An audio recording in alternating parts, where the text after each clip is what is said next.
അനശ്വരം hair oil ഉപയോഗിക്കേണ്ട വിധം ബോട്ടിലിൽ വ്യക്തമായി എഴുതിയിട്ടുണ്ട്. എങ്കിലും പലരുടെയും സംശയങ്ങൾക്കുള്ള ഉത്തരമായിട്ടാണ് ഈ വീഡിയോ. നിങ്ങളുടെ തലയൊട്ടിക്കും മുടിയിഴകൾക്കും ആവശ്യമായ അളവിൽ അനശ്വരം ഹെയർ ഓയിൽ കയ്യിലെടുക്കുക. അത് നല്ലപോലെ തലയിൽ തേച്ച് പിടിപ്പിക്കുക. പ്രത്യേകിച്ച് തലയൊട്ടിയിൽ എല്ലാ ഭാഗങ്ങളിലും നല്ലപോലെ മസാജ് ചെയ്തു കൊടുത്ത്, അതായത് നമ്മുടെ വിരലുകളുടെ ടിപ്സ് കൊണ്ട് സർക്കുലർ മോഷനിൽ മസാജ് ചെയ്തു കൊടുക്കാൻ ശ്രദ്ധിക്കുക. ഈ മസാജിങ് എത്ര നന്നായിട്ട് ചെയ്യാൻ പറ്റുന്നോ അത്രയും നല്ല റിസൾട്ടായിരിക്കും നമുക്ക് കിട്ടുന്നത്. മെൻ്റൽ സ്ട്രെസ്, ഉറക്കമില്ലായ്മ തുടങ്ങിയവയ്ക്കെല്ലാം ഈ മസാജിങ് വളരെ ഫലപ്രദമാണ്. മുടി ഇഴകളിലും എണ്ണ നന്നായി തേച്ച് പിടിപ്പിക്കുക.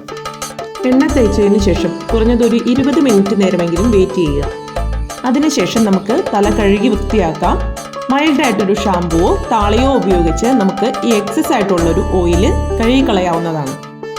കടലമാവോ ചെറുപയർ പൊടിയോ ഉപയോഗിക്കുന്നവർ വളരെ നന്നായി കഴുകിക്കളയാൻ ശ്രദ്ധിക്കണം. അല്ലാത്ത പക്ഷം ഫംഗൽ ഇൻഫെക്ഷൻ ഉണ്ടാവാൻ സാധ്യതയുണ്ട്. എണ്ണ തേക്കുന്നത് പോലെ തന്നെ പ്രധാനമാണ് അത് കഴുകിക്കളയുന്നത്. ഇതിനായി കെമിക്കൽ കണ്ടന്റ് കൂടിയ ഷാമ്പു ഒഴിവാക്കുക.